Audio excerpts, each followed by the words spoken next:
जरा तसव्वुर कीजिए इस पोजीशन में अपनी बीवी और बच्चे को छोड़ना। हम तो अपनी बिदातों को कुर्बान नहीं कर पा रहे हैं, नहीं छोड़ पा रहे हैं। हमारे बाप दादा जो करते चले आ रहे हैं वो हम करते रहेंगे। कब्रिस्तान में दुआ करना कैसा है? किसी आदमी के मर जाने के बाद किसी मौलाना के साथ उसके घर पे जाकर भोज खाने के बाद दुआ करना उसकी मग़फ़िरत की, ये कैसा है? वही पुराने घिसे पिटे सवाल जो हम 15-20 साल से इन इलाकों में आके बोलते जा रहे हैं, वही सवाल, और आज तक हम उनको खत्म करने के लिए तैयार नहीं होते हैं। ये हमारी बेशर्मी का हाल है, ये हमारी बेशर्मी का हाल है।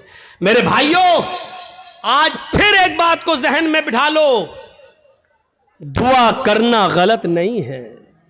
एक बात फिर जहन में रख लो, दुआ एक इबादत है, और इबादत वैसे की जाएगी जैसे जनाब मोहम्मद रसूलुल्लाह ने बताई है। इबादत मोहल्ले के सरदार के तरीके पर नहीं की जाएगी, इबादत मौलवी जर्जीज के तरीके पर नहीं की जाएगी, इबादत मस्जिद के इमाम के तरीके पर नहीं की जाएगी। मस्जिद का इमाम कुरान और हदीस बता सकता है, लेकिन मौलवी के तरीके पर इबादत नहीं की जाएगी। इस बात को आप हमेशा जहन में रखिए।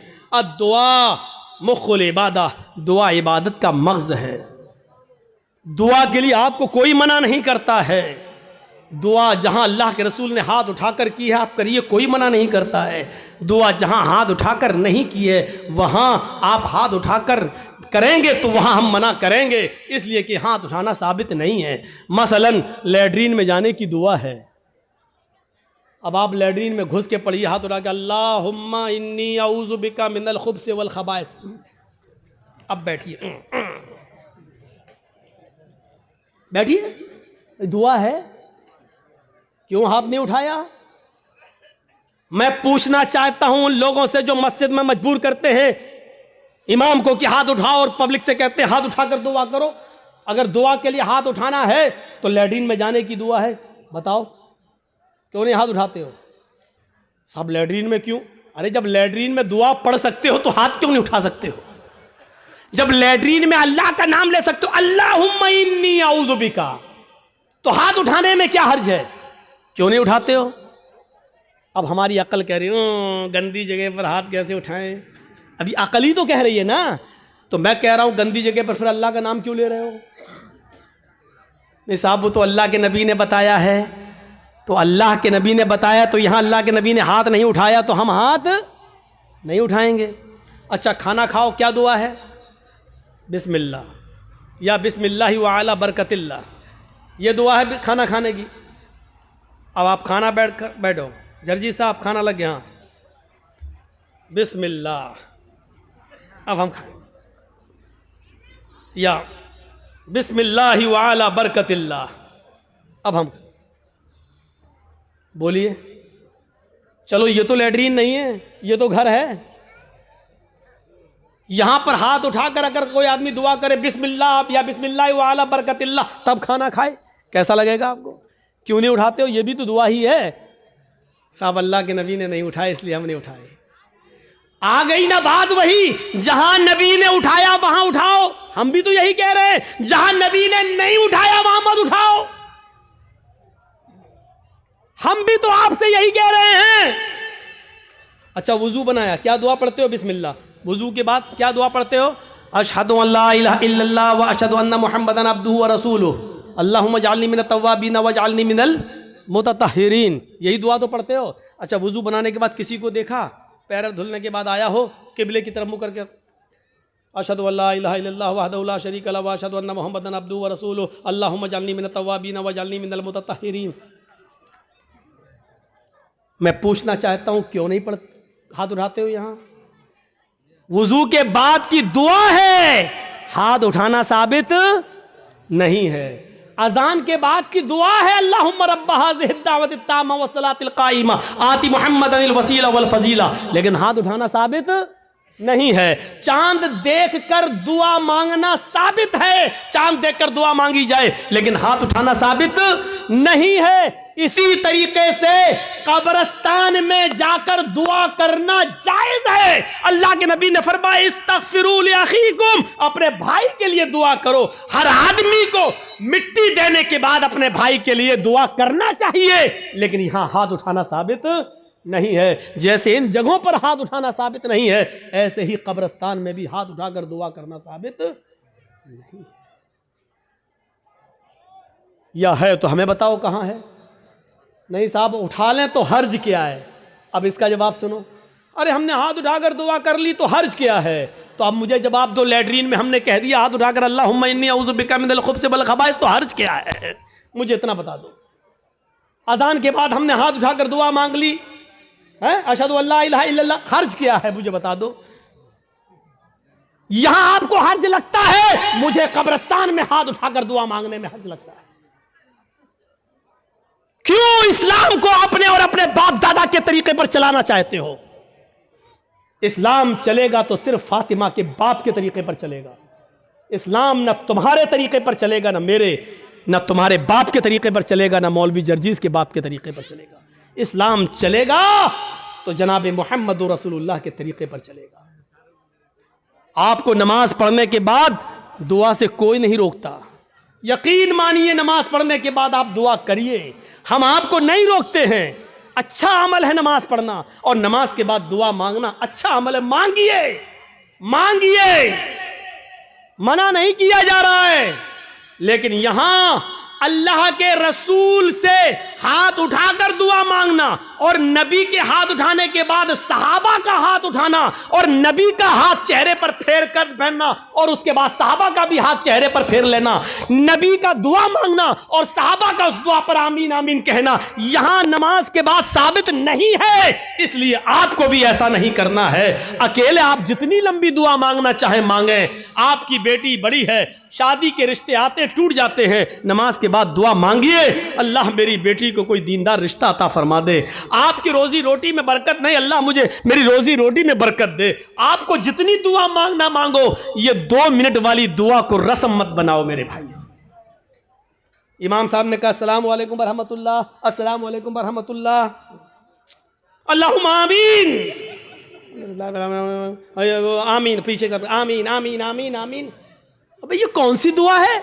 और 2 मिनट में ला इलाहा इल्लल्लाह मुहम्मदुर रसूलुल्लाह, 2 मिनट में तेरी भी जरूरत पूरी हो गई, 2 मिनट में उसकी भी हो गई। वहां इमाम कह रहा अल्लाह मेरी रोजी रोटी में बरकत दे, आप कह रहे हैं आमीन। अरे फायदा तो इमाम का हो रहा, आपका क्या हो रहा है मुझे बताओ? वो इमाम तो अपनी दुआ कर रहा है?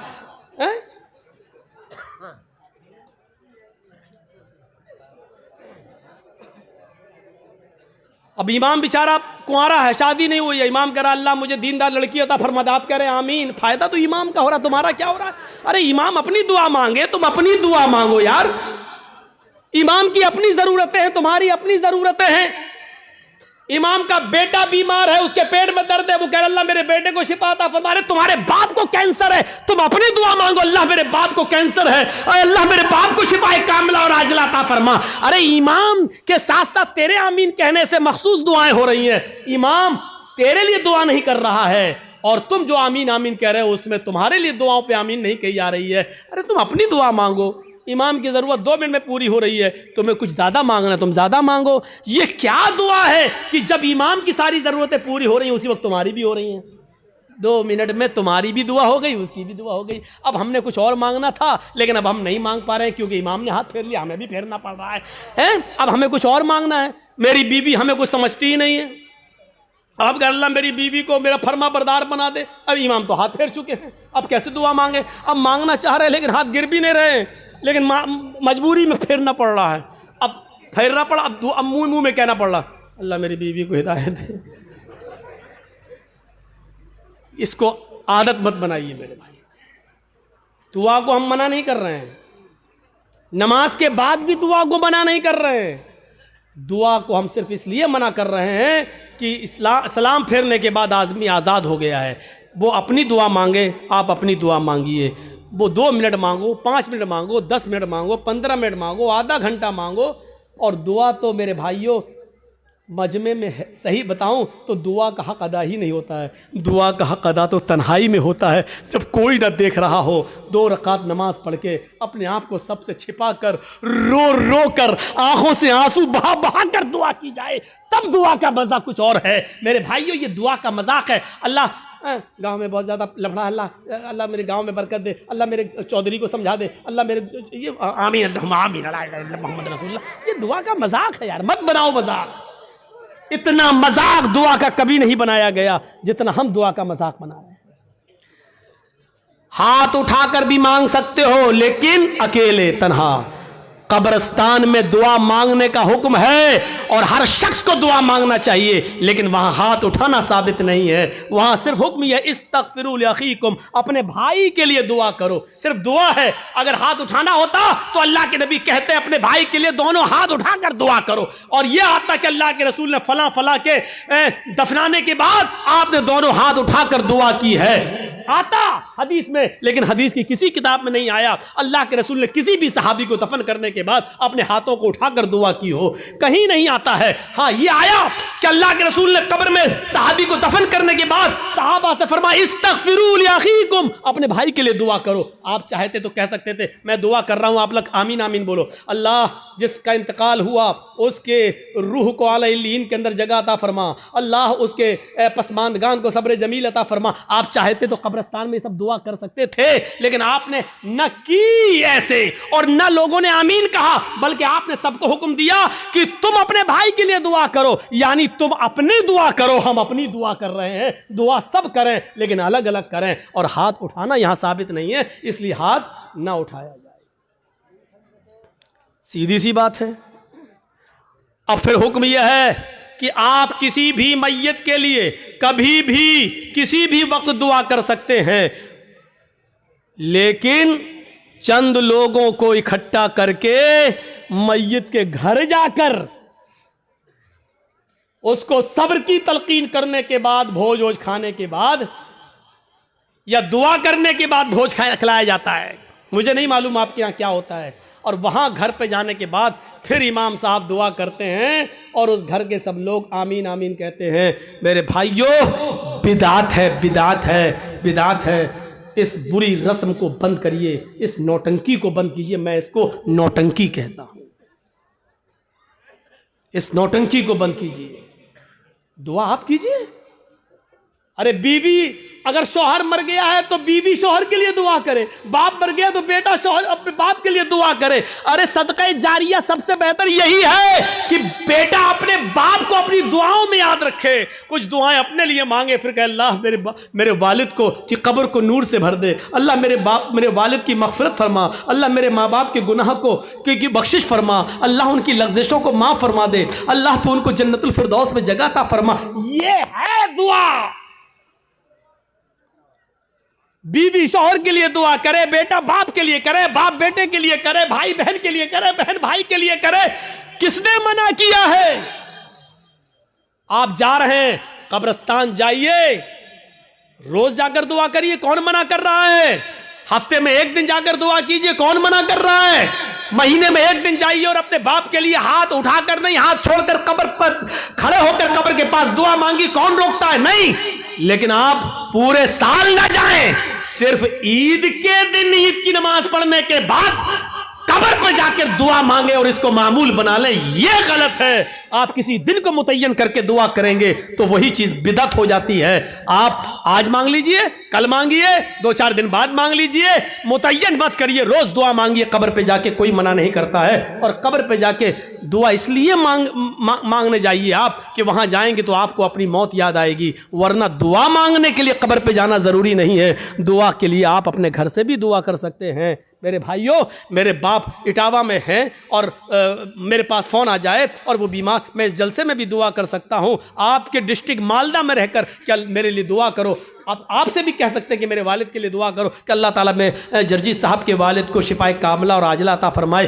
कोई बुराई की बात नहीं है। दुआ के लिए किसी के घर जाकर ही दुआ की जाए या कब्रिस्तान जाकर दुआ की जाए, ये ज़रूरी नहीं है, लेकिन अगर आप जाएंगे तो आपको अपनी मौत भी याद आएगी कि एक दिन हमको भी इस जगह आना है, इसलिए आप अगर जाते हैं तो ठीक है। इसी तरीके से मेरे भाइयों याद रखिएगा, कोई भी काम हो अगर शरीयत की रोशनी में ठीक है तो करेगा।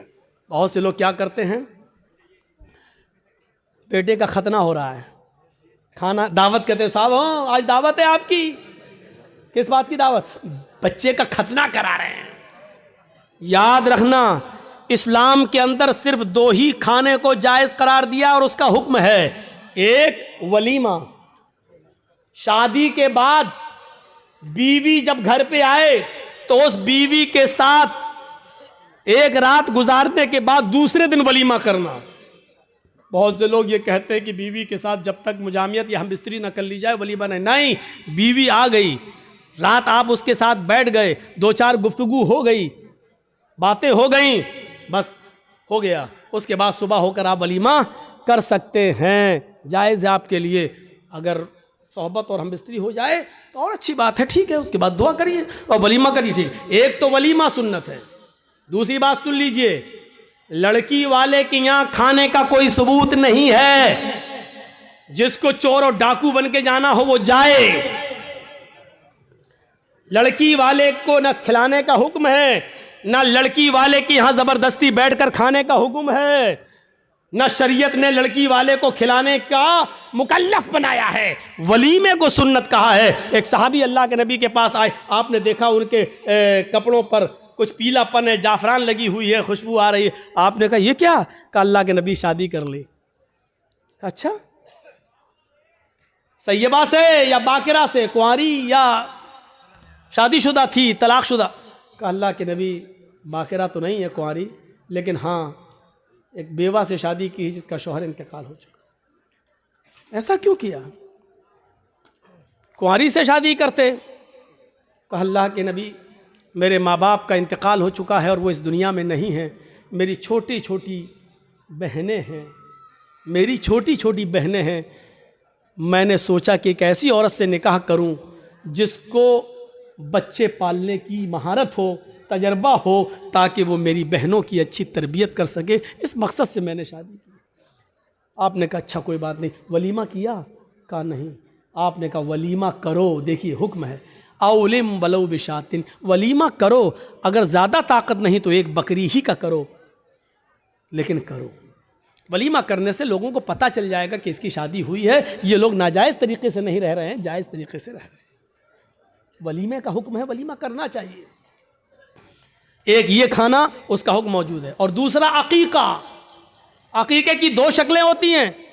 2 शक्लें ये हैं कि 7वें दिन जब आप बच्चे का अकीका करें तो मोहल्ले के लोगों को आप बुलाकर अपने घर खिला भी सकते हैं, लेकिन मोहल्ले वालों को बुलाने के साथ साथ गरीबों का ख्याल रखा जाए। ऐसा ना हो कि सिर्फ अमीर आए और गरीबों को नज़रअंदाज कर दिया जाए, क्योंकि गरीबों का हक ज़्यादा है इसमें। गरीब और मिस्किन ढूंढे जाएं, कौन है ज़रूरतमंद, उनकी दावत दी जाए। एक तो ये तरीका है, और दूसरा तरीका अकीके का ये है कि अगर आप सबको बुलाकर अपने घर नहीं खिलाना चाहते हैं तो अगर लड़की है तो 1 बकरी, लड़का है तो 2 जानवर ज़िबा करके उसका गोश्त गरीबों मिस्किनों में और मोहल्ले के लोगों में तकसीम कर दिया जाए, तब भी आपका अकीका हो जाएगा। अपने घर खिला भी सकते हैं, ये एक अकीका। अकीके के अलावा, वलीमे के अलावा और कोई खाने का हुक्म और सबूत नहीं है हदीस के अंदर।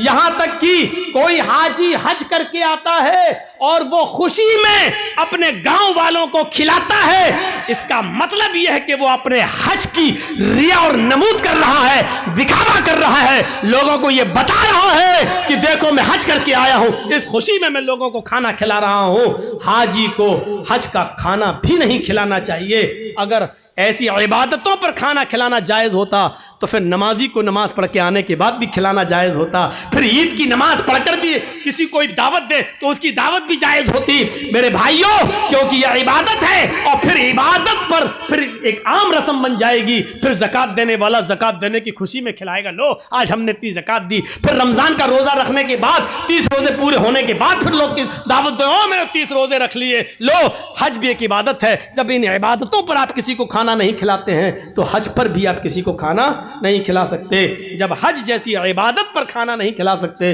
तो फिर खतने का खाना कैसे जायज़ हो सकता है? मेरे प्यारे साथियों, खतने का खाना जायज़ नहीं है, ना खतने की दावत जायज़ है।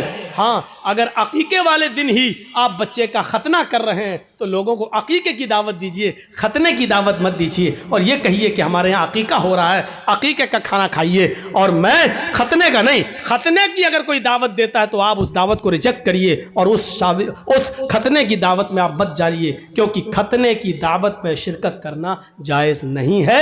मेरे प्यारे साथियों, ये चंद बुनियादी मसाइल थे जो मैंने छेड़ दिए हैं आपके कहने पर, लोगों के बताने पर। मुझे उम्मीद है कि अब आपकी अक्ल में अच्छी तरह बैठ गए होंगे। हम अल्लाह से दुआ करते हैं कि बारे अल्लाह हमारी ख़ताओं को माफ़ फरमा दे, गुनाहों को बख्श दे, हमारे अंदर ईमान की कैफियत पैदा फरमा दे, ईमान की ताकत हमारे अंदर पैदा फरमा दे। और फिर वही दुआ कि अल्लाह जब तक तू हमें ज़िंदा रख, इस्लाम पे ज़िंदा रखना, और जब हमारा ख़ात्मा हो तो ईमान पर हमारा ख़ात्मा फरमाना। वमा अलैना इल्लल बलागुल मुबीन।